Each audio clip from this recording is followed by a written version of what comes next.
Desde hace un par de semanas he venido cargando este tema en mi corazón.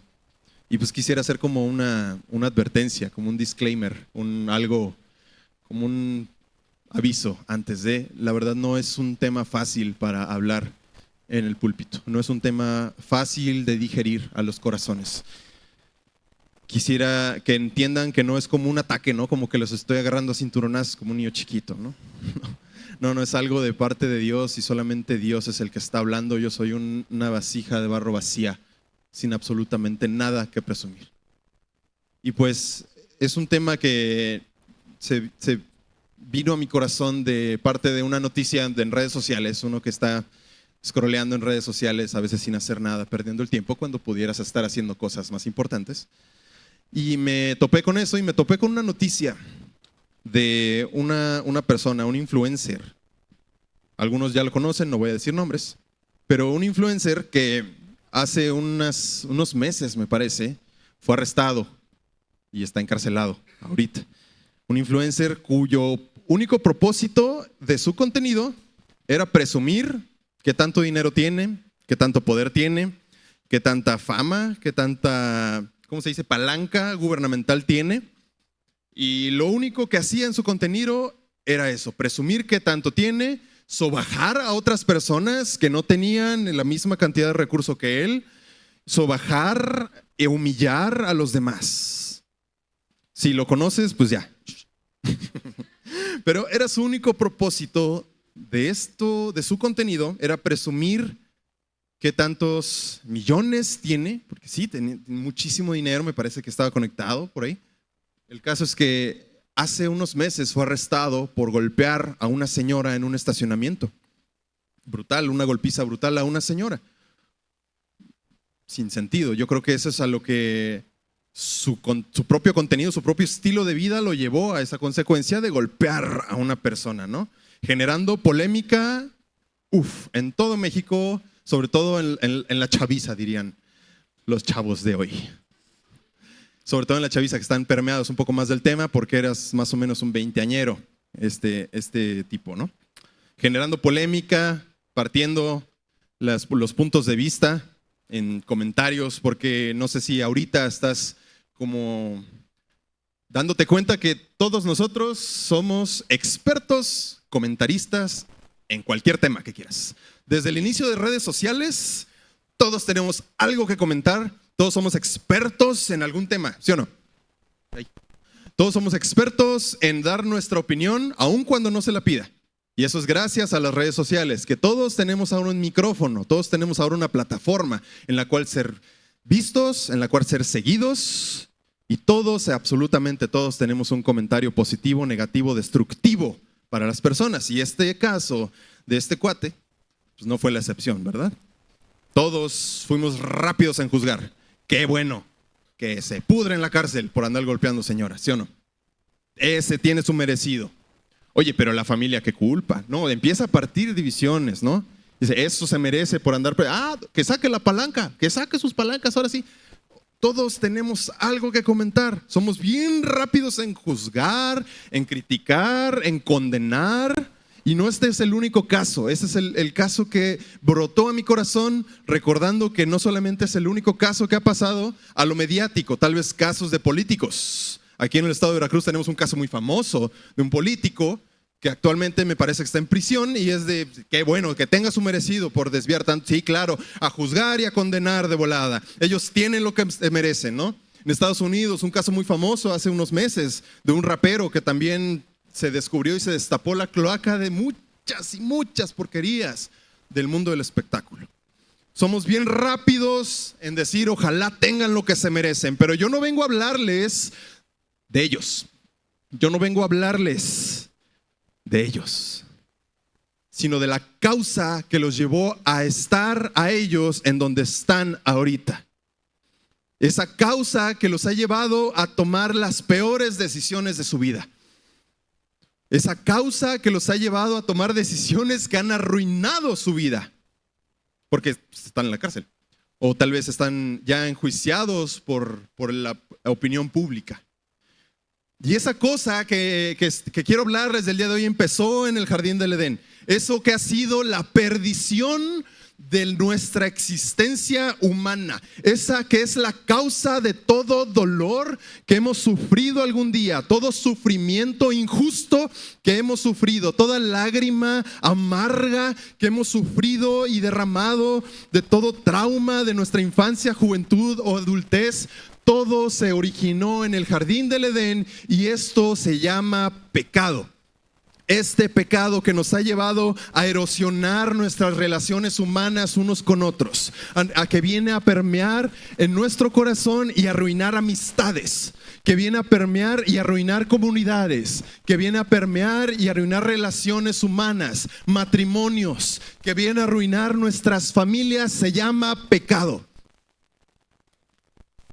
Eso que ha venido a arruinar tu crianza, eso que ha venido a arruinar a tu familia en general, se llama pecado. Es todo lo que está mal en este mundo se originó por esta cosa llamada pecado. Eso que viene y ha infectado los corazones de todos los seres humanos, que ha infectado gobiernos enteros, que ha infectado imperios enteros, instituciones enteras.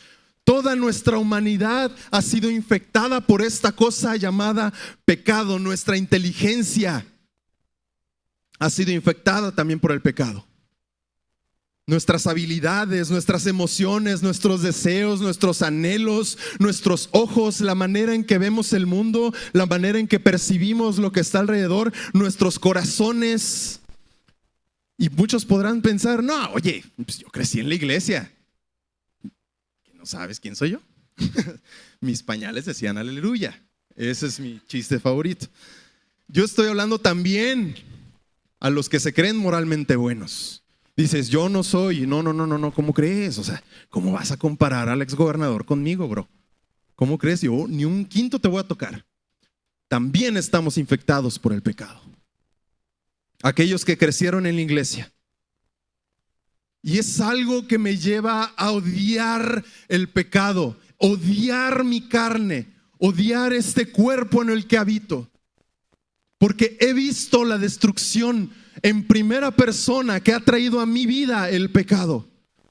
Yo lo he vivido, temporadas enteras de mi vida que quisiera borrar de la existencia a causa del pecado.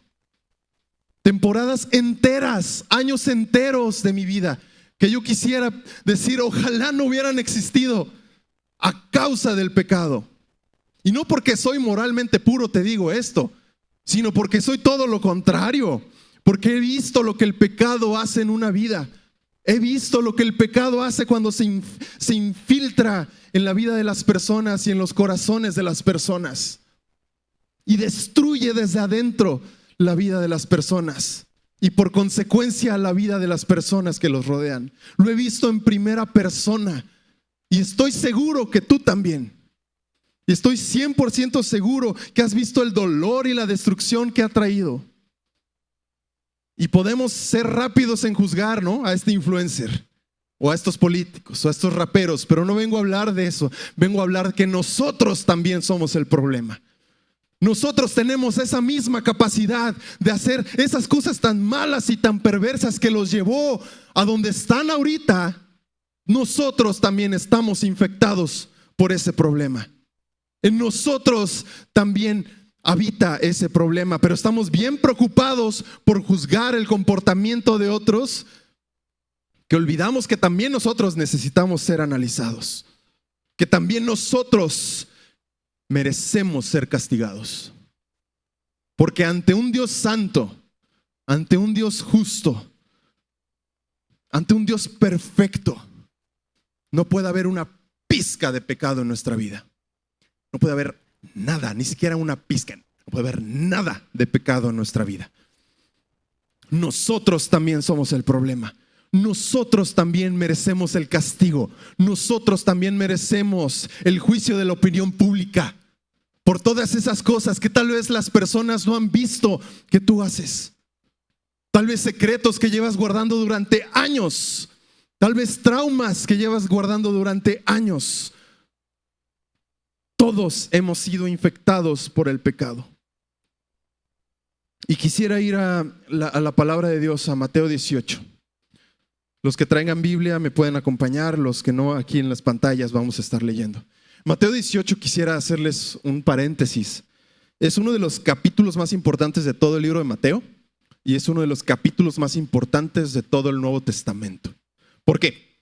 Porque en él vemos directamente a Jesús, Dios hecho carne, enseñándonos cómo comportarnos en comunidad, cómo comportarnos como sociedad, cómo comportarnos el uno al otro.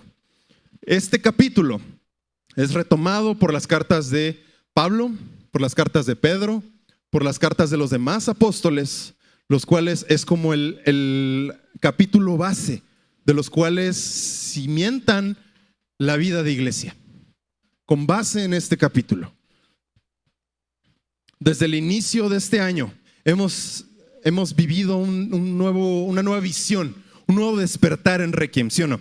Una misión especial para este 2025. Este año como iglesia hemos despertado a una visión espiritual, donde juntos hemos determinado que vamos a ser testigos, ¿sí o no? Me serán testigos es algo que Dios nos dijo a principios de año. Mateo 18, en este capítulo, podemos ver cuál es uno de los propósitos por los cuales Jesús nos da estas reglas para vivir en comunidad. Es para que el mensaje del evangelio no sea corrompido por nuestro comportamiento, para que el mensaje llegue entero a aquellos oídos que necesitan escuchar. Y este mensaje no sea corrompido por nuestro comportamiento. Déjame repetirlo una vez más. Es para que el mensaje no sea corrompido por nuestro comportamiento. Es por eso que Jesús nos enseña esto. Vemos un conjunto de reglas de cómo vivir en comunidad. Vemos un conjunto de reglas de cómo comportarnos como comunidad, como sociedad. ¿Sí o no? ¿Va?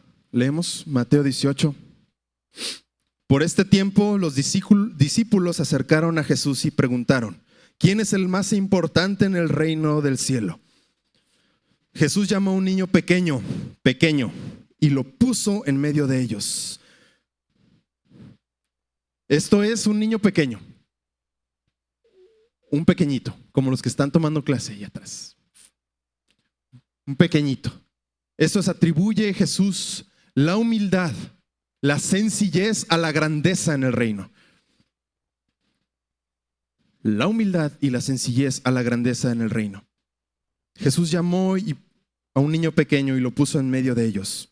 Entonces dijo: les digo la verdad, a menos de que se aparten de sus pecados y se vuelvan como niños, nunca entrarán en el reino del cielo.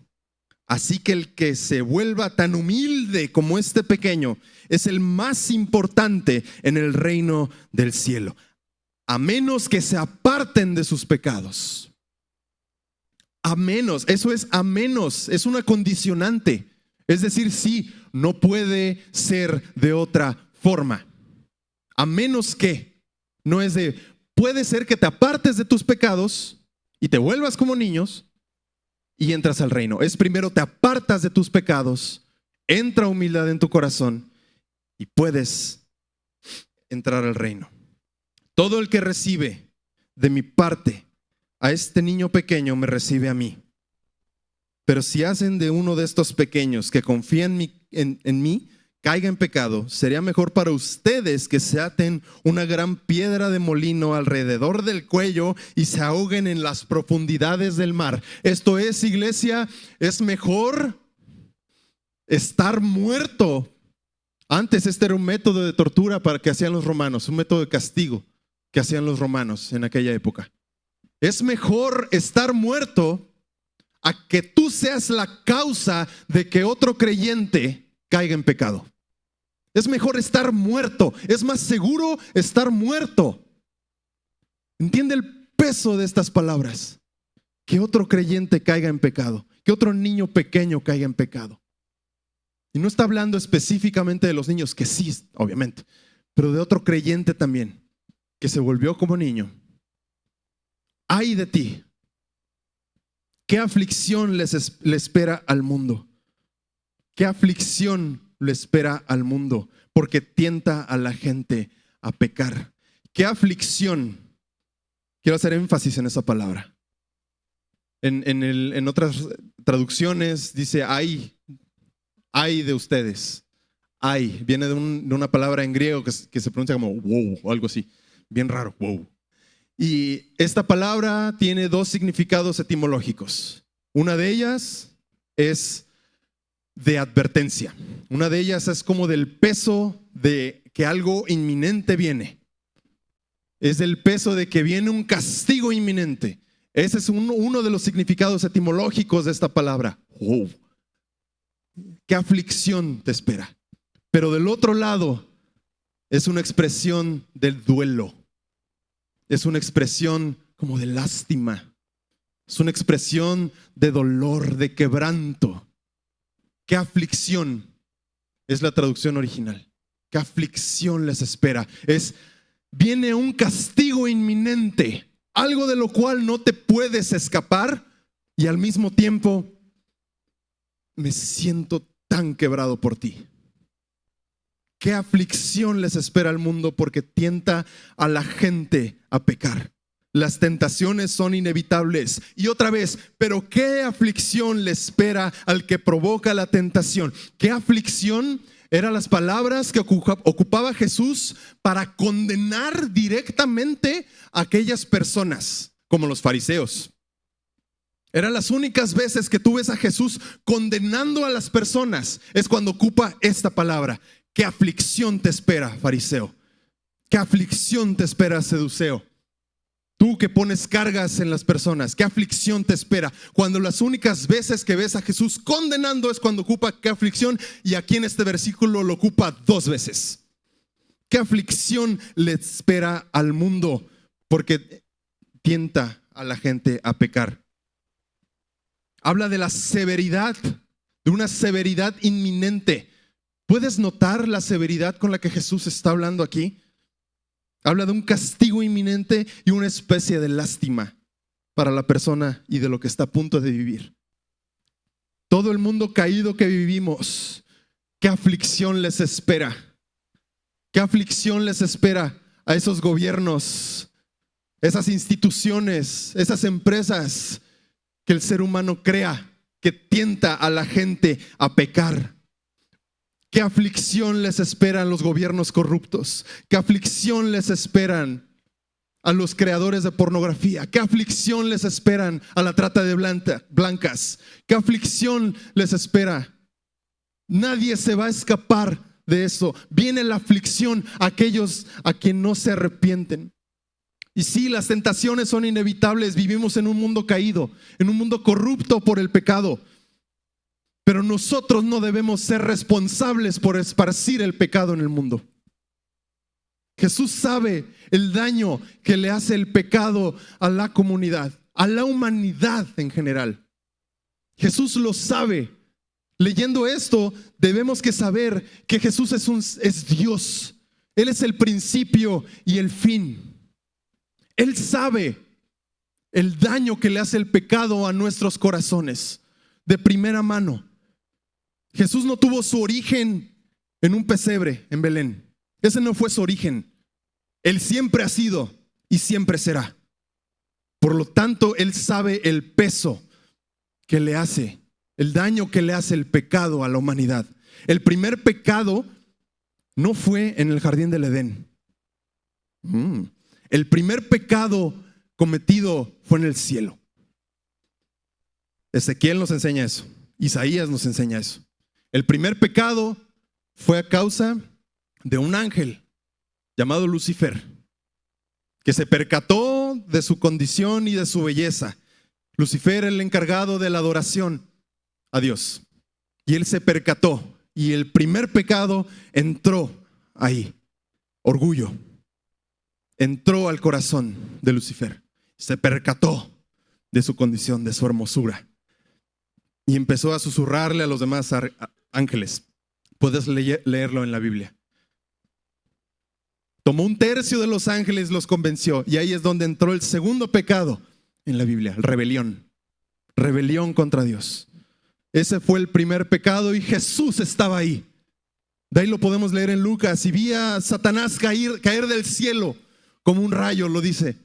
Jesús lo vio, porque Él estaba ahí, porque Él es el principio también. Él no tiene principio, mejor dicho, Él es eterno. Él estaba ahí y vio el peso y la destrucción que puede causar el pecado. Y Él te dice ahora a sus hijos, a nosotros, quienes llama a sus hijos, y ver cómo destruimos nuestra vida por el pecado, y ver cómo arruinamos nuestra vida por el pecado y de la que los rodea, y no podemos testificar de lo que Él es, de sus atributos, de su salvación, porque hay estorbo en nuestro corazón y se llama pecado. Y es por eso que Él conoce la gravedad de lo que esto hace en nuestras vidas, y tomó medidas extremas para representar esto, lo que debemos de hacer para quitar el pecado. Y tomó medidas extremas para quitar el pecado del mundo. Y lo podemos ver en una cruz. Ese es el peso de nuestro pecado. Esa cruz sangrante, esa corona de espinas. Ese es el peso de nuestro pecado. Y tomó medidas extremas en este pasaje para representar lo que debemos de hacer para quitar el pecado. Versículo 8, por lo tanto, si tu mano o pie te hace pecar, córtatelo y tíralo. Es preferible entrar en la vida eterna con una sola mano o con un solo pie que ser arrojado al fuego eterno con las dos manos y los dos pies. Córtatelo. Jesús obviamente no está hablando de una mutilación literal. Estos pecados, mano o pie, lo podemos ver también en el Sermón del Monte. Mano o pie habla de pecados de comisión. Habla pecados de que tú haces, que tú elaboras, que tú hablas. Pecados que hacemos con nuestras manos, con nuestros pies, con nuestra boca. Eso es a lo que hace referencia. Chismeamos, calumniamos, sembramos discordias, somos rebeldes contra la autoridad, cometemos adulterio, mentimos, engañamos, vemos pornografía, hacemos trampas, hacemos sobornos o recibimos sobornos, lastimamos personas. Esos son pecados de comisión, pecados que hacemos con nuestras manos, con nuestros pies. Reconócelos, cuáles son los pecados en nuestras manos, en nuestros pies, y córtalos de tajo. No es una mutilación literal, lo hemos visto. Es una mutilación del corazón. Es una mutilación de comportamiento. No es una mutilación literal. Sufre aquí y dice es mejor. O sea, yo me imagino esta analogía de córtate el brazo. Es una analogía de sufre cortarte el brazo, porque yo me imagino que no ha de ser placentero cortarte una mano o un pie. Creo que es lo peor que puede vivir un ser humano de una manera literal. Y es lo que te dice Jesús. Córtatelo, sufre mejor aquí. Sufre aquí. Es mejor que sufras la disciplina y la mutilación de tu comportamiento aquí en vida, que sufras una eternidad en el infierno. Y sí, el infierno sí existe. La persona que habló más del infierno en la Biblia fue Jesús. Pero creemos, y me encantaba pensar que Jesús es esta persona hippie, amor y paz para todos. Eso es lo que el mundo nos ha querido vender. Jesús, sí, me encanta Jesús. Bien chévere. Bien padre, me encanta, sí. Vengan los niños a mí, ¿no? Bien padre. La persona que habló más del infierno en la Biblia fue Jesús. Es mejor que sufras aquí. Porque Él mismo dice, porque el que se mantenga firme hasta el fin será salvo. El que se mantenga firme hasta el fin será salvo. El orar una oración de salvación, el decir palabras vacías con tu boca no te hace salvo, esperando un resultado en lo espiritual. El decir una oración y dice, no, yo ya oré la oración de salvación. Tenía 14 y medio, noviembre, ahí fui salvo. Sí, es importante, claro que sí es importante, pero eso no te hace salvo. El decir palabrería vacía y esperar un resultado en lo espiritual no es cristianismo. A mí se me figura más como a brujería. A mí me parece más querer decir palabras y esperar un resultado en lo espiritual. No viene una descripción en la Biblia de lo que es un cristiano. Ser cristiano, si lo recuerdas en los Hechos, era una palabra despectiva que nos pusieron a nosotros porque eran los pequeños Cristos. No hay una descripción de cómo ser cristiano. Hay una descripción de cómo ser discípulo. Eso sí, el orar, una oración vacía no te hace salvo. El mantenerte hasta el fin serás salvo. Mateo 24:13. El que se mantenga hasta el fin será salvo. Cuando veas este tipo de comportamientos en tu vida, pecados en tu vida que haces voluntariamente y habitualmente, córtalos, porque es mejor sufrirlo esto aquí que sufrirlo en una eternidad. Vive en la luz, confiesa los pecados con tu autoridad, con tu esposa, con tu esposo, con tus padres. Confiesa, somos personas de luz, somos personas que estamos llamados a vivir en la luz y decir, sí, aquí está, aquí esto soy, esto viví, esto he hecho y esto hazlo de una manera rutinaria en tu vida. Hazlo de una manera rutinaria en tu vida. Mi esposa lo sabe. Yo me acerco y hace no mucho le dije, estoy tentado por esto. Estoy siendo tentado por esto en mi vida. Ayúdame a orar. Ayúdame a orar porque no soy perfecto. También soy humano y batallo con las mismas cosas que tal vez tú batallas. Pero córtalo de tajo. Antes ve el peligro y huye, dice la Biblia, ¿no? El entendido ve el peligro y huye. Ve lo que está mal en tu vida. Ve lo que te está jalando a las profundidades del abismo y córtalos de tajo. Esa es la única manera. Es la única manera.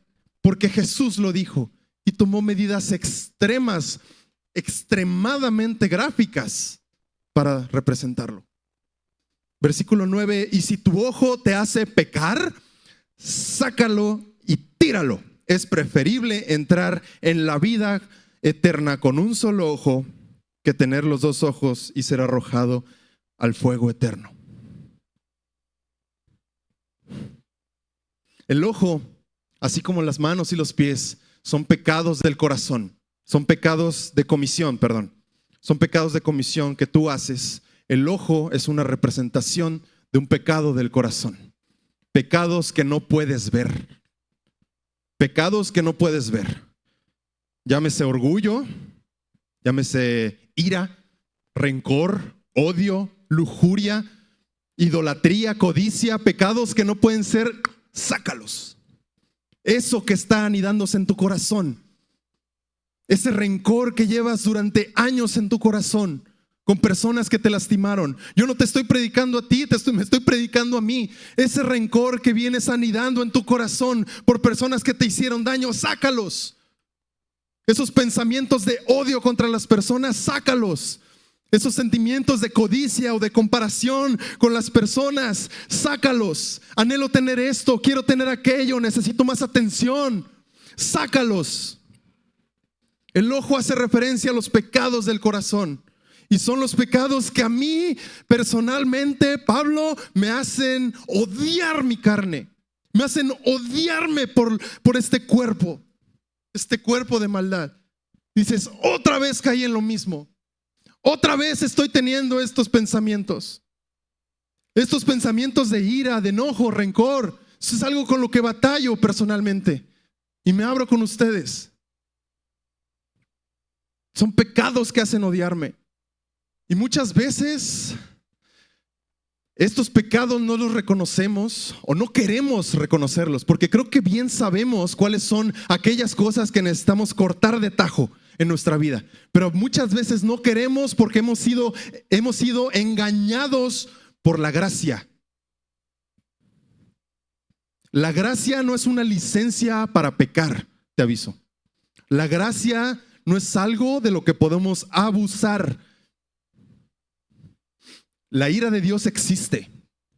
Estamos en un tiempo de gracia, sí. Estamos en un tiempo de gracia, en donde Jesús no ha regresado por su iglesia por amor a los que faltan. Yo no lo puedo ver de otra forma más que gracia. Pero Dios también es un Dios de ira, ¿sí o no? Es un Dios santo. Es un Dios que es severo con el pecado.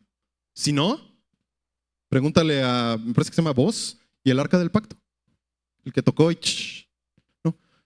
Usa, era con 3 palabras. Usa.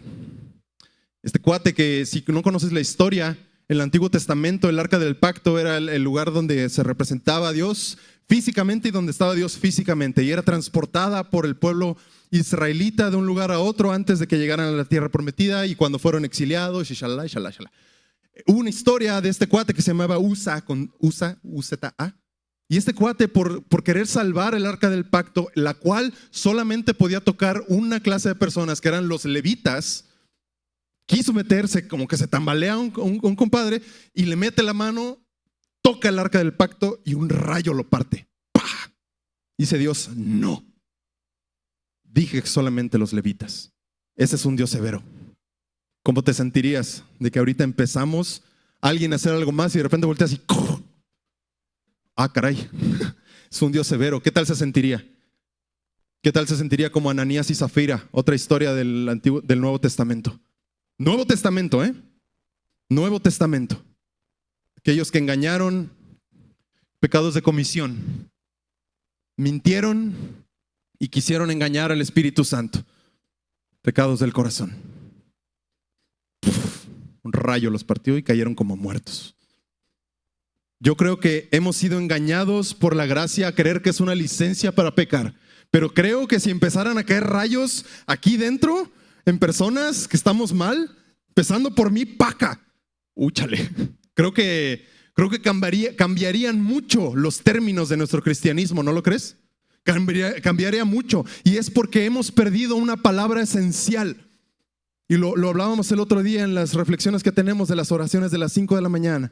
Decía, el hecho que no hayamos visto la ira de Dios no significa que no exista. Y eso es porque nos hace pensar y nos hace perder una palabra en especial, y es reverencia.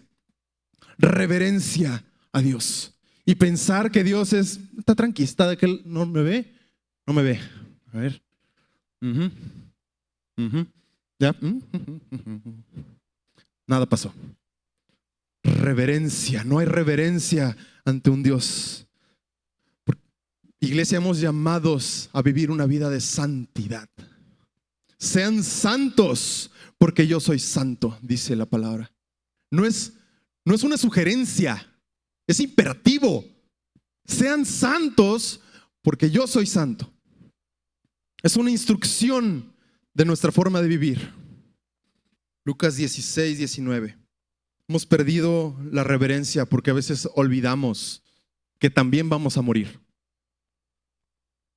Olvidamos que también nuestro tiempo se está acabando. Versículo 19, Jesús dijo, había un hombre rico que se vestía con gran esplendor en púrpura y lino de la más alta calidad y vivía rodeado de lujos. Tirado a la puerta de su casa había un hombre pobre llamado Lázaro, quien estaba cubierto de llagas. Mientras Lázaro estaba tendido, deseando comer de las sobras de la mesa del hombre rico, los perros venían y le lamían las llagas abiertas. Con el tiempo, el hombre pobre murió y fue llevado por los ángeles para que se sentara junto a Abraham en el banquete celestial. El hombre rico también murió y fue enterrado y fue al lugar de los muertos. O sea, al Hades, aquí lo dicen en otras versiones. O sea, al infierno. O sea, al lugar de tormento para aquellos que no se arrepienten. Allí, en medio del tormento, vio a Abraham a lo lejos con Lázaro junto a él. El hombre rico gritó, Padre Abraham, ten piedad, envíame a Lázaro para que moje la punta del dedo en agua y refresque mi lengua, porque estoy en angustia en estas llamas. Y Abraham le dijo, Hijo, recuerda que tuviste todo lo que quisiste durante tu vida. durante tu vida. Ahí habla de una palabra griega que es en el tiempo que tienes aquí, en la única oportunidad que tienes aquí. Y Lázaro no tuvo nada. Ahora él está recibiendo gran consuelo y tú estás en angustia. Además, hay un gran abismo que nos separa. Ninguno de nosotros puede cruzar hasta allí y ninguno de ustedes puede cruzar hasta aquí. Entonces el hombre rico dijo: por favor, padre Abraham, al menos envíalo a la casa de mi padre, pues tengo 5 hermanos y quiero advertirles que no terminen en este lugar de tormento. Abraham le dijo: Moisés y los profetas ya les advirtieron. Tus hermanos pueden leer lo que ellos escribieron. El hombre rico respondió: no, padre Abraham, pero si se les envía a alguien de los muertos, ellos se arrepentirán de sus pecados y volverán a Dios. Pero Abraham le dijo: si no escuchan a Moisés y a los profetas, no se persuadirán por más que alguno se levantara de los muertos. Eso es lo que el pecado hace en nuestro corazón. Que incluso que alguien se levantara de los muertos, a pesar de ser resucitado, de ser crucificado y resucitar al tercer día, aún no van a poder ser convencidos. Esa es la dureza que lo que el pecado hace en el corazón de nosotros los seres humanos. ¿Puedes ver la gravedad de lo que está haciendo el pecado? Y se me hace algo bien interesante que lo leí alguna vez en un libro de Timothy Keller, que decía, este hombre, el hombre rico, era tan pecaminoso y tan arrogante que inclusive en el lugar de tormento le daba órdenes a Abraham.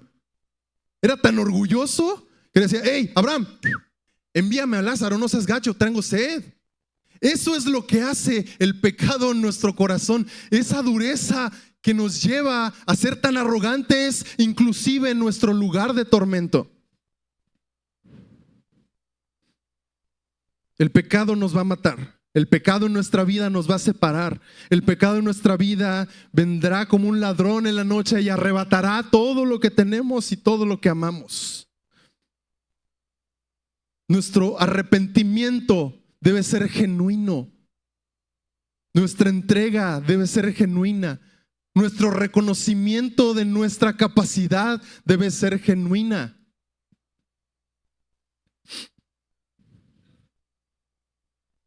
En el Antiguo Testamento, el cordero que era sacrificado, si tú sabes la historia, era para cubrir los pecados del pueblo durante un año. Era todo un ritual que se tenía que hacer un año, a cada año, en donde el sumo sacerdote se limpiaba perfectamente sus ropas, sus manos, sus cabellos, y entraba al lugar santísimo para hacer una ofrenda con un cordero, para hacer una ofrenda, porque la palabra dice: sin derramamiento de sangre no hay perdón de pecados. Es una condición que tiene que haber de parte de Dios. Tiene que haber alguien que reciba ese castigo de la ira de Dios, ese castigo que tú y yo merecemos. Tiene que haber alguien, tiene que haber derramamiento de sangre, porque es la única forma que se puede representar la ira de Dios. Y en el Antiguo Testamento se representaba con un cordero puro y sin mancha. Un cordero que era representado para cubrir los pecados del pueblo por un año. Pero Jesús es el cordero que quita el pecado del mundo. Lo dicen sus evangelios. Que lo quita, no lo cubre. Sí se puede. Iglesia, estamos llamados a ser sacerdotes.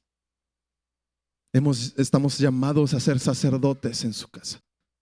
Lo podemos leer en el Apocalipsis. El propósito de Dios para nosotros como iglesia es crear un reino de reyes y sacerdotes.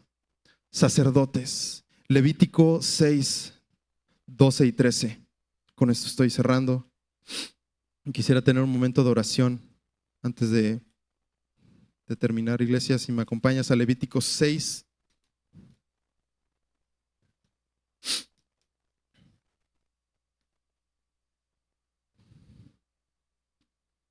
Estamos llamados a ser sacerdotes.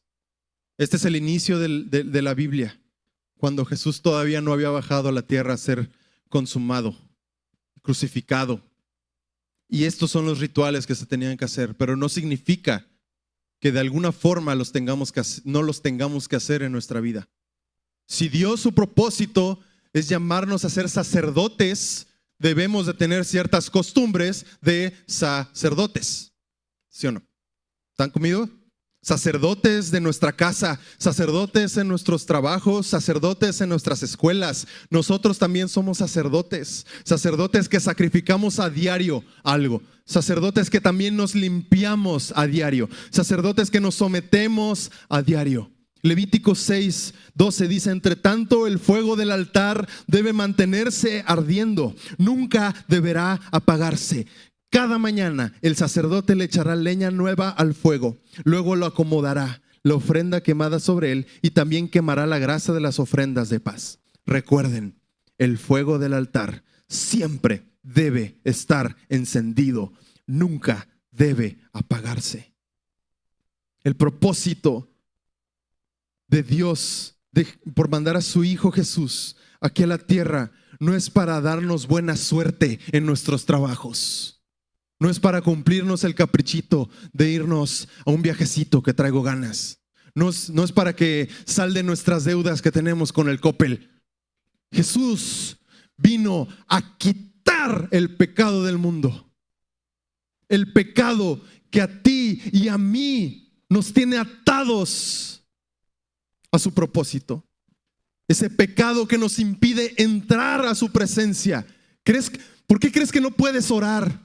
¿Por qué crees que no podemos conectar mente y corazón? Por el pecado que todavía hay en nuestro corazón, en nuestra mente, en nuestros ojos, en nuestros labios. Y no puedes entrar a la presencia de Dios con una reverencia inmesurable por lo que es Él.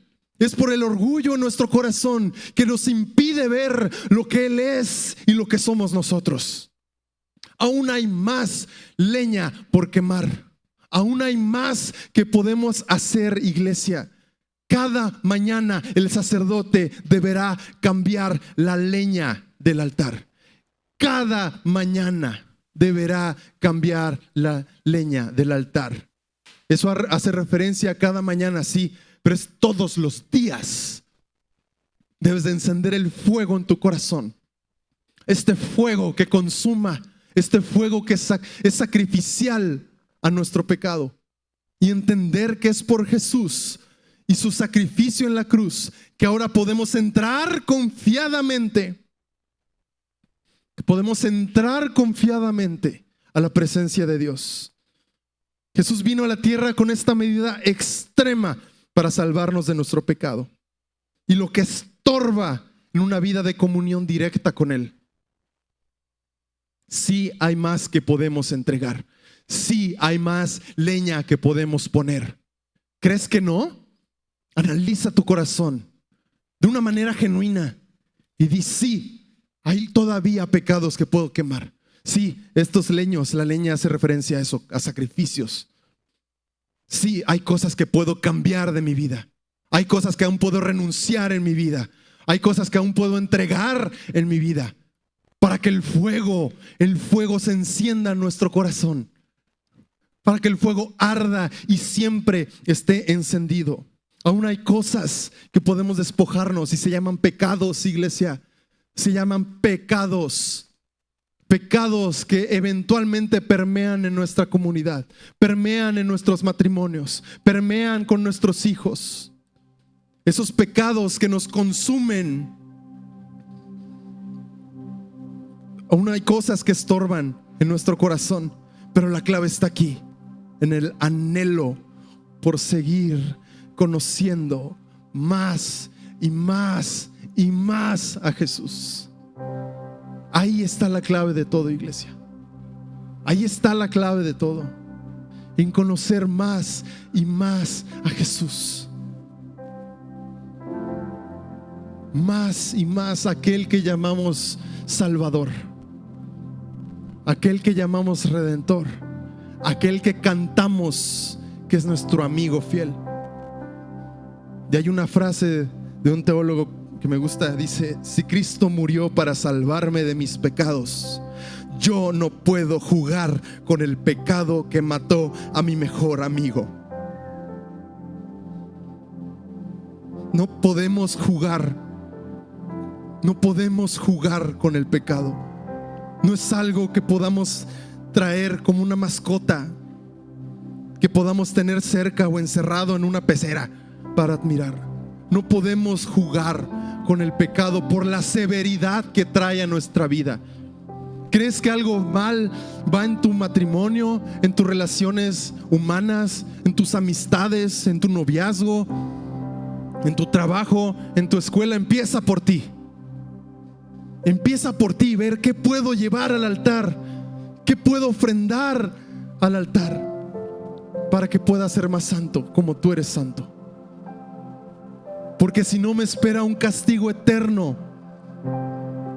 Me espera un castigo eterno. Y si eso no ha simbrado nuestro corazón, todavía hay orgullo que entregarlo. Eternidad sin Él. Eternidad sin Dios. ¿Puedes imaginarte lo que es eso? Una eternidad sin Él. Es lo que nuestro corazón quiere. Él nos da la opción. Escoge estar conmigo o estar sin mí. Yo te amo. Yo quiero estar contigo. Solo tienes que dejar de hacer esto. Tienes que entregarlo en el altar. Quémalo. Que el fuego no se apague.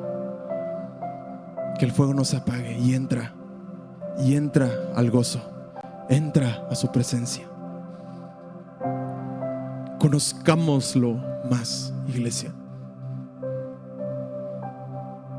Conozcámoslo más. Queremos conocer a Jesús. Lo cantábamos hace un momento. Queremos conocerlo de verdad.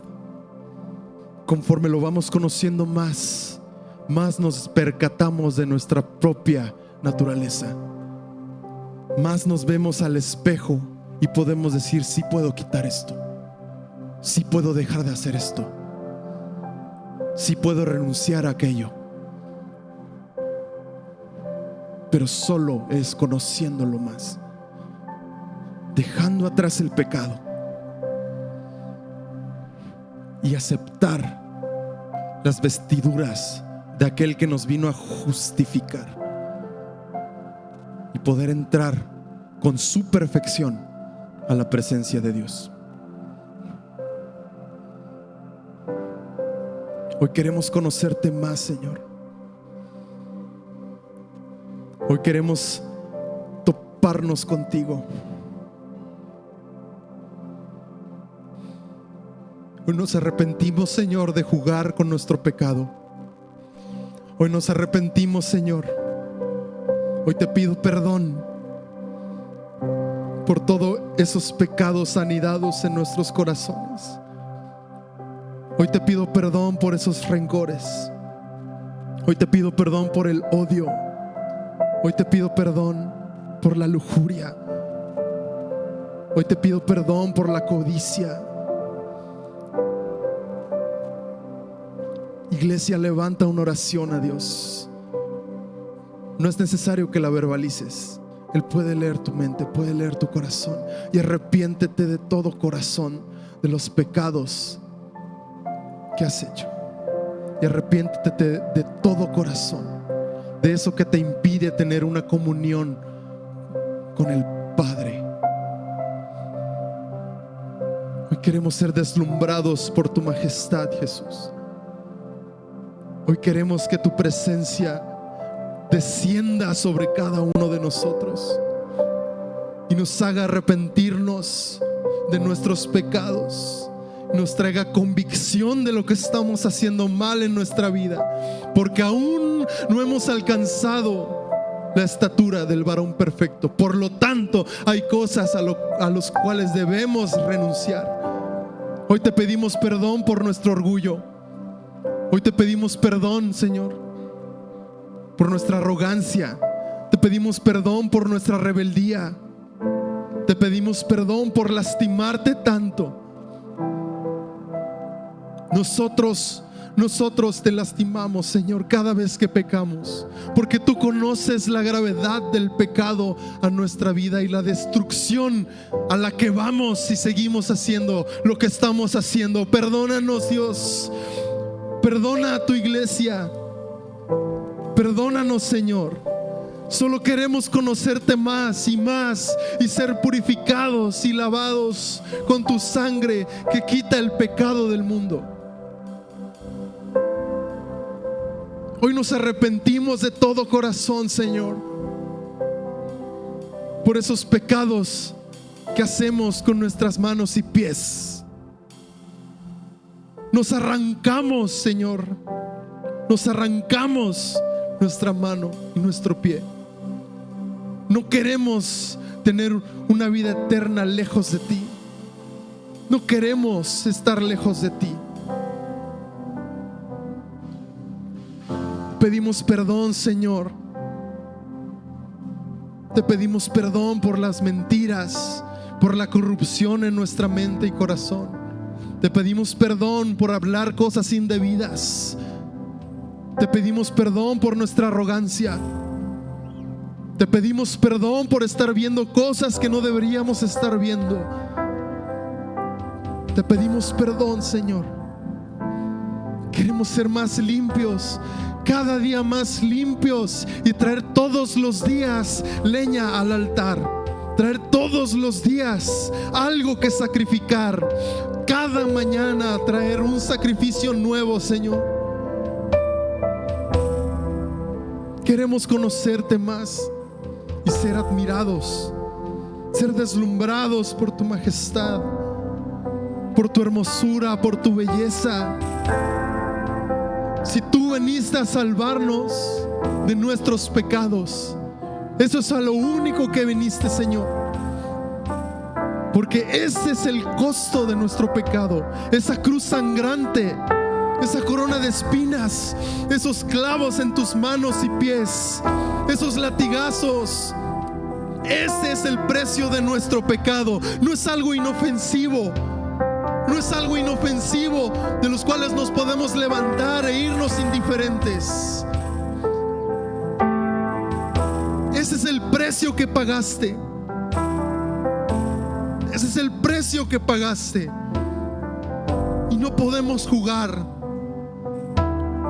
No podemos jugar con eso que te llevó a esa cruz. Despójanos de nuestro corazón, Señor. Arranca de nuestro corazón todo indicio de pecaminosidad. Tú eres santo, santo, santo, santo. Los ángeles, todos los seres vivientes, los querubines y serafines no pueden cantar otra cosa que no sea santo, santo, santo, una y otra vez.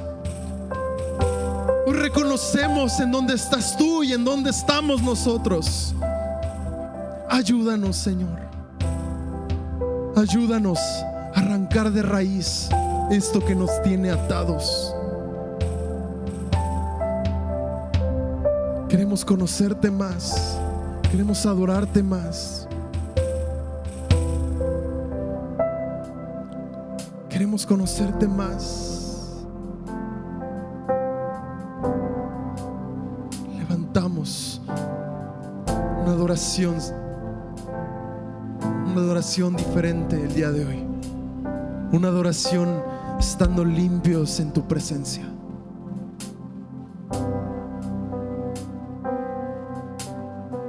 Donde nuestro corazón y nuestra mente no puede ver otra cosa más que al Rey del universo, aquel que estaba muerto pero ahora está en vida y tiene en su mano las llaves de la muerte y del infierno.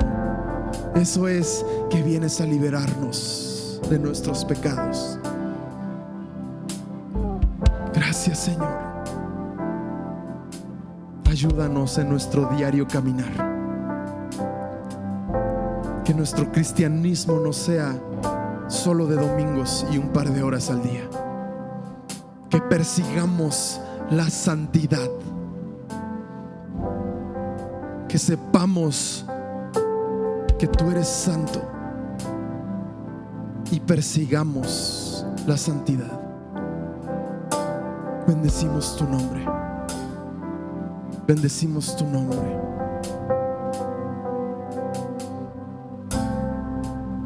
Te amamos, Señor. Te amamos, Señor.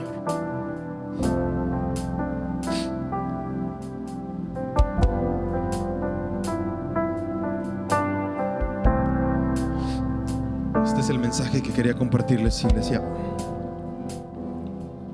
Que nuestro cristianismo no sea en vano, que nuestro cristianismo no sea vacío, que dejemos atrás todo eso que nos está atando, todo eso que nos impide conectarnos con Él, y cada día busquemos y anhelemos más su presencia.